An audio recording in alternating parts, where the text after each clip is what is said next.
Olá, seja muito bem-vindo, fã do automobilismo. Hoje, na nossa dinâmica esportiva, no número 57 do nosso podcast, falaremos sobre a Fórmula 1 e também a Fórmula 2. A tão esperada categoria Master do automobilismo está de volta e recheada de novidades.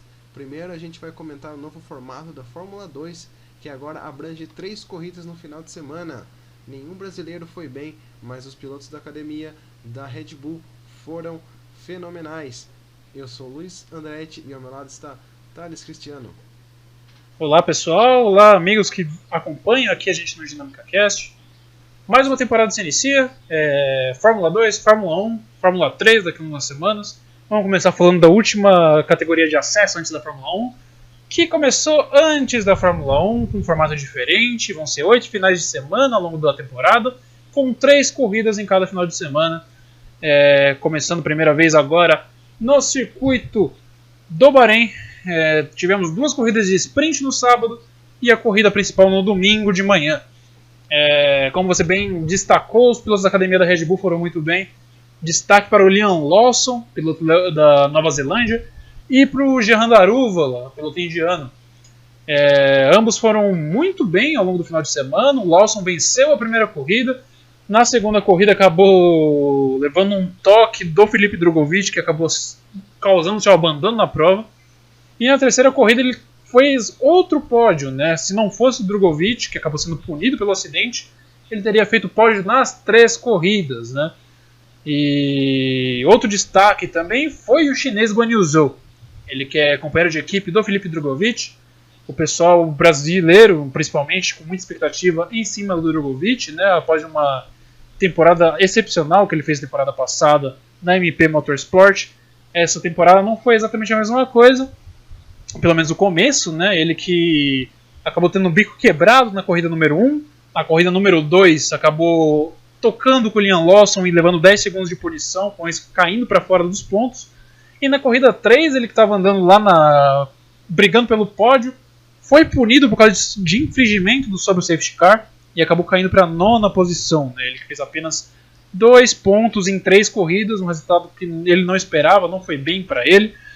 E outro destaque também que atraiu o mundo da Fórmula 1, além do Liam Lawson, né, que é um cara que já atrai os olhos da Red Bull faz tempo, né, um destaque lá na Toyota Racing Series, lá na Nova Zelândia. Outro cara que também atraiu muito destaque à Fórmula 2 foi o Oscar Piastri, né? Ele que é piloto da academia da Alpine, campeão da Fórmula 3 em 2020, subiu com status de superstar para a Fórmula 2, direto para a Prema, para ser companheiro de equipe do Robert Schwartzman, que foi a sensação do campeonato do ano passado. E o Piastri foi 5º lugar na primeira corrida, venceu a segunda com uma ultrapassagem na última volta pela liderança em cima do Guan Yu Zhou, da maneira mais linda possível. E na terceira corrida brigava pela terceira posição, brigava ali na frente com o Richard Verschoor, com o Liam Lawson, e acabou se envolvendo num acidente, faltando 3 voltas para o final e abandonando a prova. Ele certamente vai ser um candidato a título, né? Muitos especulam Liam Lawson, Yuri Vips, talvez, que foi um cara que teve lampejos no final de semana, mas a punição dele ser desclassificado no quali acabou prejudicando muito ele. O Filipe Drugovich corre por fora, né? Muitos ainda estão colocando o chinês, companheiro de equipe dele, mais candidato a título do que o próprio brasileiro. E a gente espera que o Drugovich consiga se reerguer, né? Ele que não teve o melhor dos começos, lembrando que ano passado, com a MP Motorsport, que não é o melhor dos carros, ele venceu a segunda corrida, né? Ano passado era um formato diferente, era 2 corridas por final de semana, né? A gente tinha uma corrida de sprint no sábado e a corrida principal no sábado e a corrida de sprint no domingo. Esse ano são 3 corridas em 8 finais de semana, totalizando assim 24 corridas ao longo da temporada. E a gente espera que a continuidade do campeonato seja melhor para os brasileiros, né? Lembrando que a gente tem o Guilherme Samaia, esse ano guiando pela Charrus, ele que é companheiro de equipe do David Beckman, se não me falha a memória. E o outro brasileiro é o Gianluca Petekoff, que foi campeão da Fórmula 3, a Fórmula 4 regional, ano passado. Saiu da academia da Ferrari e pulou direto para a Fórmula 2. Ele tem apenas 18 anos de idade, piloto da Campus Racing. A gente sabe que a Campos não tem o melhor dos equipamentos na Fórmula 2, ele deu lampejos, chegou na nona posição na segunda corrida de sprint, com 8.1 ele continua zerado na temporada. A gente espera que os brasileiros consigam melhorar ao longo do campeonato. A próxima corrida acontece apenas no dia 21 de maio, lá no Principado de Mônaco. Vale ressaltar que Felipe Drogovic agora está numa equipe boa, né? Bem dizer, a Unai Virtuosi é uma equipe competitiva, tanto que ganhou a terceira corrida, né, com o Zhou. O nome dele é muito difícil de explicar, não vou entrar em detalhes, mas teve muito azar. Não mostrou que é aquele garoto do ano passado, mas a gente entende. Um final de semana desastroso, todo mundo tem. Todo piloto às vezes não encaixa a volta, não encaixa a corrida e se envolveu em acidentes, punição, marcou apenas poucos pontos, né, 2, 3 pontos, muito longe dos outros concorrentes que fizeram pódio, né, como o Lawson e o próprio companheiro de equipe.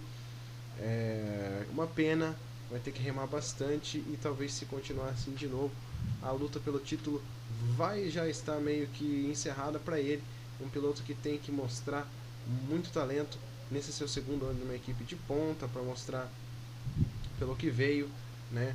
E é isso, a gente torce pro Drogovic desde o ano passado, piloto que venceu 3 corridas, mais do que o campeão, né? Ou foram 3 também do Mick Schumacher, numa equipe totalmente defasada, né? E mostrou ser um menino muito talentoso. A gente espera que ele vai fazer uma boa prova, boas provas. Quem sabe ganha aí em Mônaco, né? Uma corrida, a principal corrida, já alavanca muito a carreira do piloto, né? E também os outros brasileiros, o Petekoff é um piloto super experiente, foi campeão, né?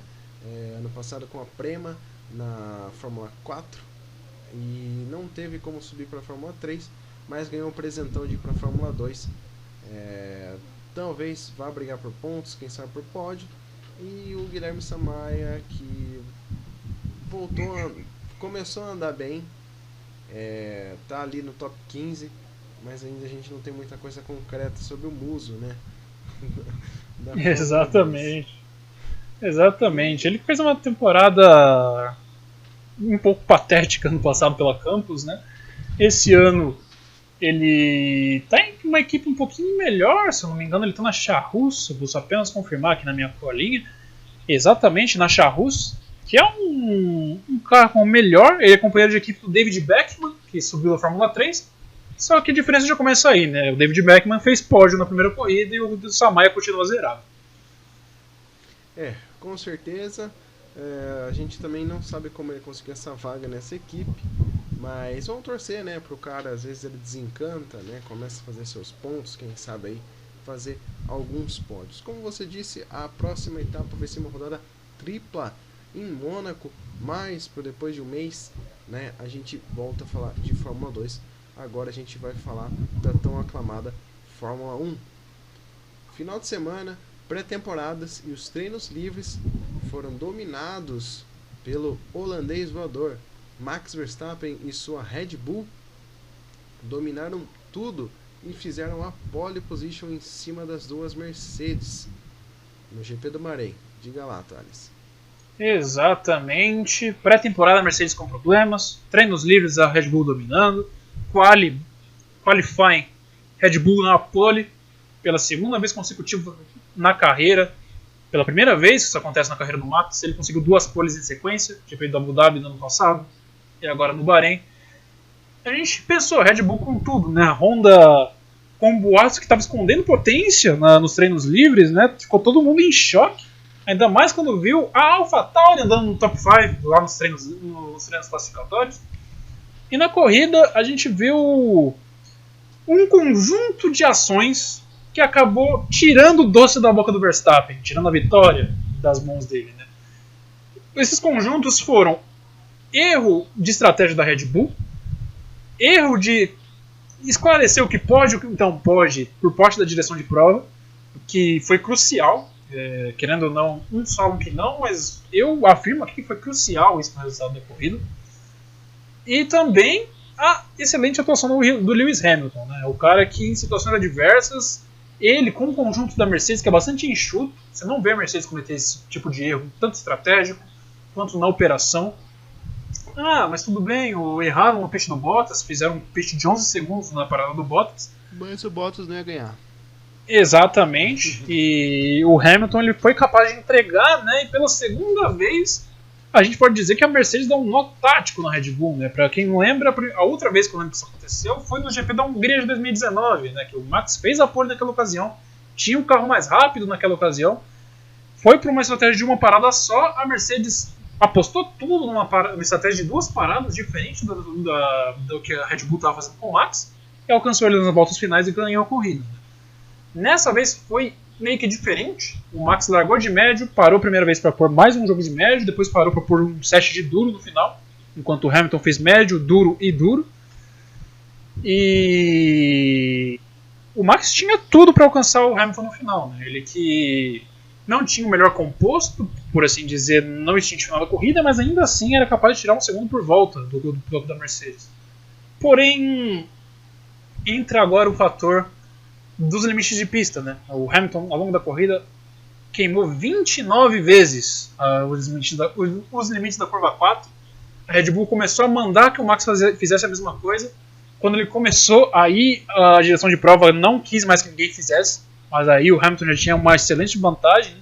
Lembrando que a corrida foi decidida por apenas 0,7 décimos de segundo, ou seja, isso ao longo da prova fez muita diferença. Se o Hamilton não tivesse cortado, o Max teria alcançado ele antes, quem sabe ter tido mais de uma oportunidade de tentar ultrapassar. E a vez da ultrapassagem, né, que uns podem interpretar que foi uma ultrapassagem legal do Max, porque ele completou pelo lado de fora da pista, mas tem toda essa questão dos limites da curva 4 que não estavam sendo respeitadas até então, né? E a Red Bull imediatamente mandou o Max devolver a posição, que ele nunca mais conseguiu recuperar.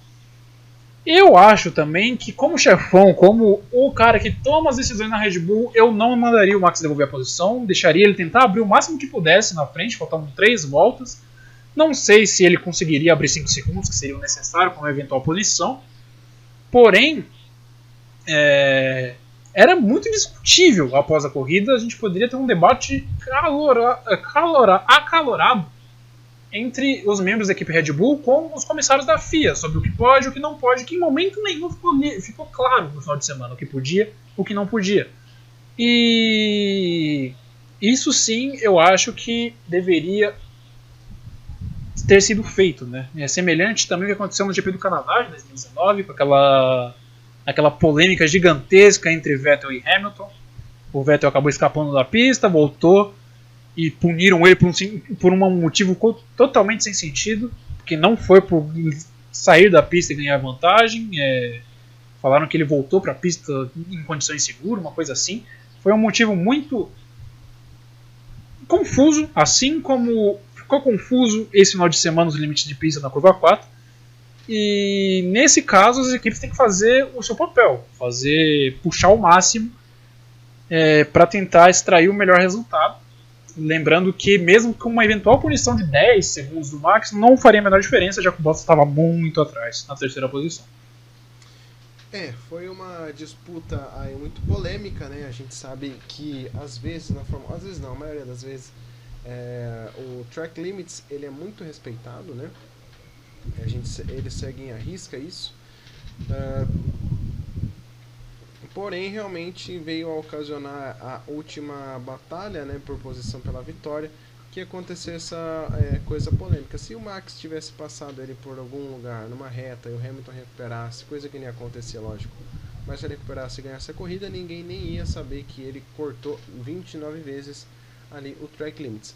Porém, faltou ali uma malandragem, né, da Red Bull, de tentar ficar à frente e tudo mais.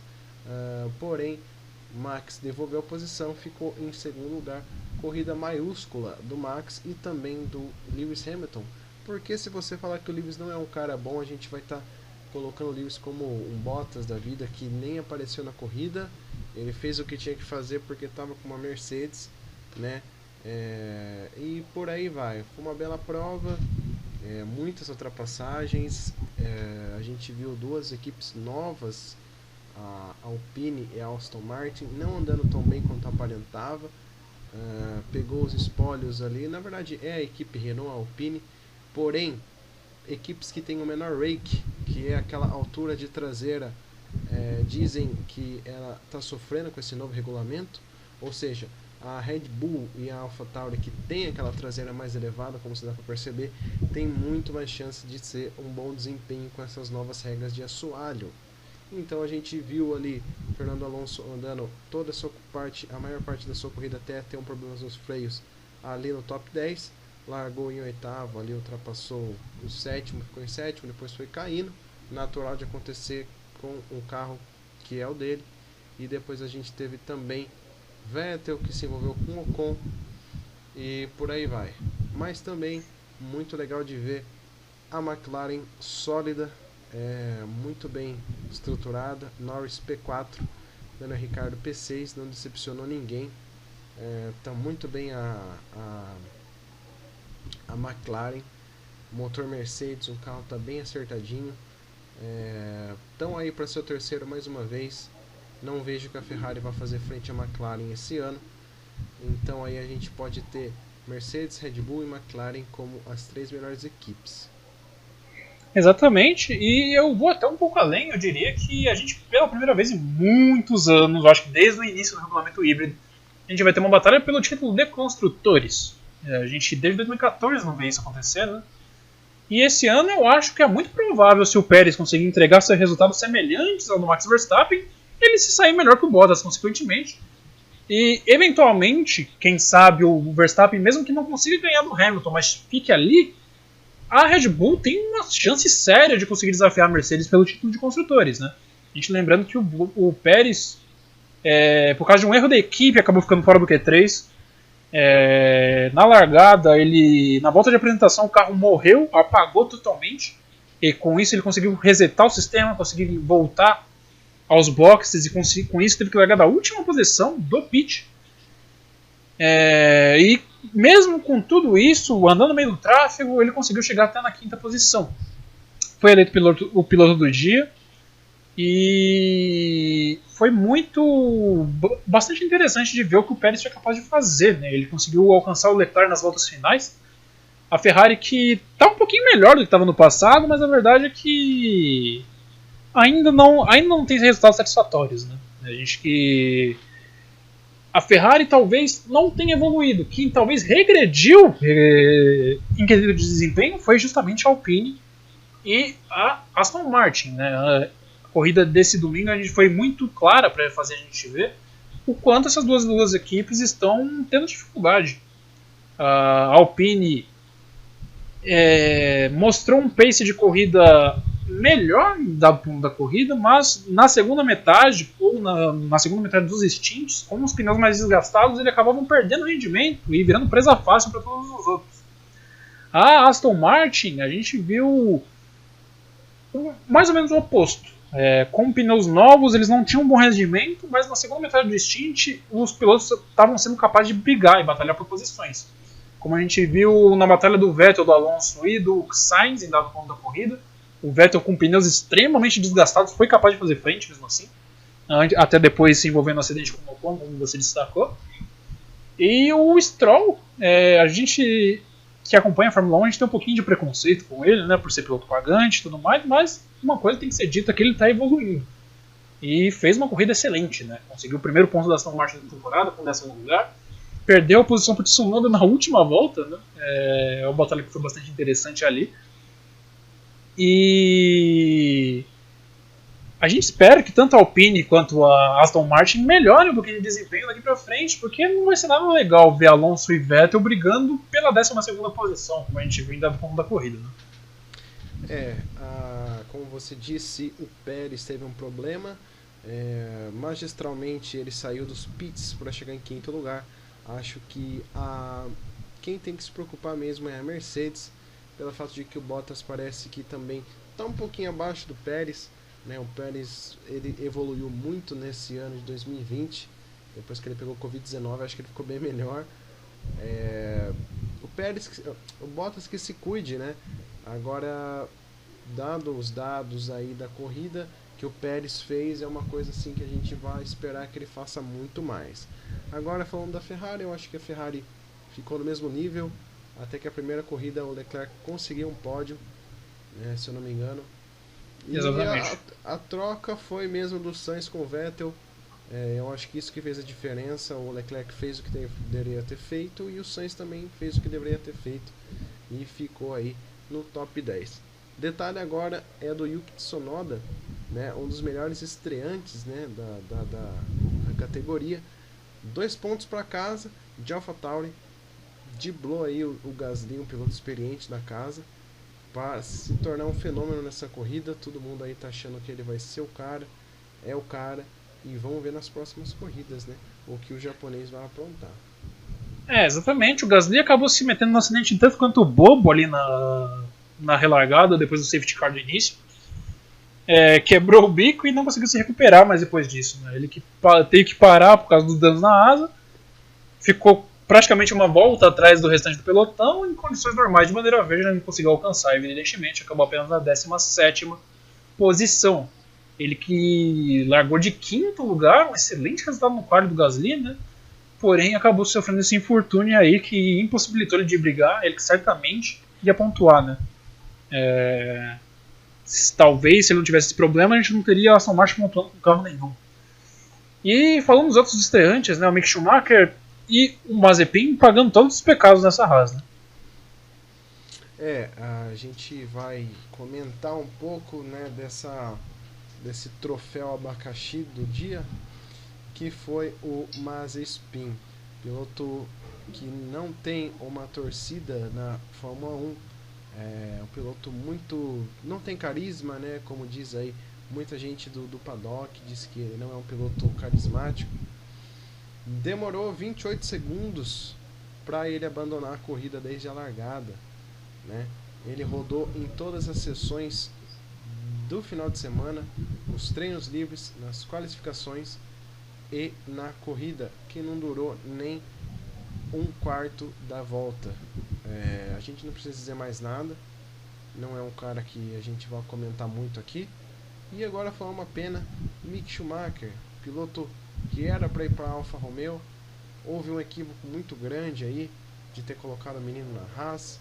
Talvez ele com certeza vá substituir o Kimi ano que vem, se o Kimi parar, ou também o Giovinazzi, né, o cara que também é bom, piloto ok, né, mas é uma pena, né, a Haas mais uma vez virou uma equipe comédia, com esse papo de que não vai desenvolver carro, não vai fazer nada, vai chegar para o ano que vem, mesmo papo, pagando seus pecados, lógico. E é isso daí, uma pena pro Mick, piloto que deveria estar na Alfa Romeo e não na Haas. Exatamente, o Mick rodou na primeira volta também, né? O Mazepin roda na curva 2 ou 3? Na curva 3, eu acho, né? Curva 3, a entrada do segundo ponto de DRS. Acabou batendo na curva 4, o Mick rodou a mesma volta. Mas o Mick, apesar disso, conseguiu trazer o carro e terminou na 16ª posição, né? À frente dos que abandonaram, né? O Latifi e o Gasly abandonaram ali no finalzinho da corrida para poder abandonar e conseguir aparecer no resultado oficial mesmo assim, né? O Latifi acabou rodando na antepenúltima volta e com isso abandonando a corrida, e o Gasly, vendo que todo o esforço dele era em vão, acabou abandonando também lá pelas voltas finais. Mas o Mick Schumacher, pelo menos a consistência, que é o mínimo que um piloto pode ter com um carro horrível desse na mão, ele mostrou, terminou a corrida, né?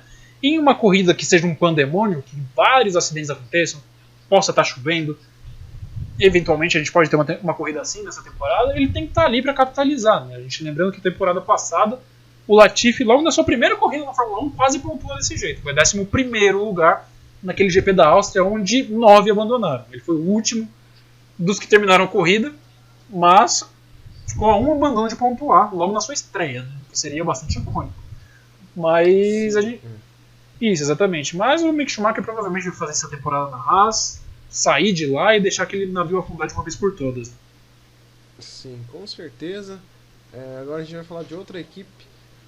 A Williams com com George Russell e o Latifi, que também é uma equipe que deu um passo. Agora ela consegue andar um pouquinho mais do que a Haas, mas mesmo assim ainda é muito cedo para dizer se eles vão pontuar ou não. O talento do Russell a gente já sabe, foi uma corrida muito legal, um classificatório muito legal do Russell também. E é isso que a gente tem que falar dessas equipes ali do fundo do pelotão, que determinado regulamento que é o vigente de agora não tem ali uma expectativa de melhora, né? Apenas o Russell está cumprindo o contrato para ver se vai abrir uma vaga no que vem na Mercedes, caso o Hamilton aposente. Bom, acho que, só apenas comentando, eu acho que provavelmente ele possa pintar no Mercedes mesmo independente da aposentadoria do Hamilton, né? Que se um desastre acontecer e a Mercedes ter mais trabalho que o necessário para ser campeão de construtores, o Bottas não vai ficar na equipe, certamente. E a única opção viável é o Russell, né, para fazer ali companheiro de equipe para o Hamilton, ainda mais levando em conta que ano que vem muda o regulamento, a Mercedes pode perder a dominância, porque todo fã de Fórmula 1 espera. E a Mercedes não vai querer brincar em serviço e perder vagas no Mundial de Construtores por causa da incompetência do Bottas. E caso isso aconteça, provavelmente a Williams vai pôr outro piloto pagante ali no lugar dele, né? Ou a gente olha para a Fórmula 2, os pilotos da academia da Williams, ou é o Dan Tickton em inglês, ou é o israelense Ryan Nissany, né? Óbvio que o Ryan Nissany tem mais patrocinador, mais mídia, justamente por ser israelense, né? Mas o Dan Tickton é o melhor piloto, né? Ele está figurando sempre ali na frente nas corridas da Fórmula 2. Vamos ver o que acontece, né? Mas isso que é o panorama que a princípio vem se pintando. Exatamente. O que a gente tem a dizer é que a próxima corrida, o próximo final de semana vai ser em San Marino, Imola, Itália, né? O Canadá é totalmente moldado aí no Covid-19, contra a pandemia, e vai ser uma corrida que, quem sabe, seja mais uma corrida legal. Esse ano aqui, pelo visto, tá tudo embolado, porém já deu para ter uma amostra do que vai acontecer. AlphaTauri com 2 pilotos experientes, Red Bull idem, a Mercedes ali com o Hamilton, né? Eu acho que vai acontecer de novo como foi em 2018, com o Bottas ali só de figurante mesmo, né? Não adianta ele reclamar no Drive to Survive, né?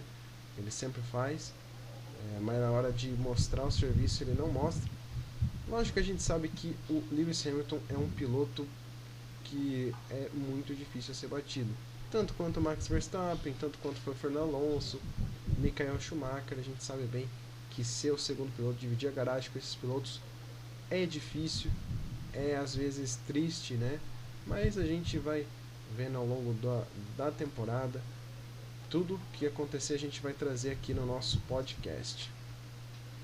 Exatamente, a gente espera que essa corrida do San Marino vai acontecer no dia 18 de abril seja interessante, assim como no ano passado foi, né? Que quase marcou o último pódio da carreira do Kvyat, né? Ele ficou muito próximo de alcançar o Daniel Ricciardo nas aulas finais, mas o pódio acabou ficando com o piloto australiano, na época guiado pela Renault, né? E vamos ver o que esse ano aguarda aí pra gente. É um circuito de difícil ultrapassagem, certamente quem for pole vai ter grande vantagem, e a gente pode ver cenas parecidas de 2005 e 2006 novamente, né? Que em 2005 e 2006 a gente teve em 2005 o Alonso segurando o Schumacher, se não me engano, em 2006 o oposto. Durante toda a segunda metade da corrida, o piloto de trás desesperado, tentando ultrapassar o piloto da frente, mas não conseguindo, justamente pela dificuldade de ultrapassar naquele circuito de San Marino. Naquela época era um layout diferente de pista, né? Mas não por isso o circuito é mais fácil de ultrapassar hoje em dia. A batalha lendária entre Fernando Alonso e Michael Schumacher, que nessa ficou entre 1 a 1, né? Com certeza. Bom, o nosso podcast número 57 da Fórmula 1 e da Fórmula 2 já aconteceu. Espero que vocês tenham gostado. Não se esqueça de curtir, compartilhar com os amigos e se inscreverem. Meu nome é Luiz Andretti e ao meu lado está Thales Cristiano. Até a próxima!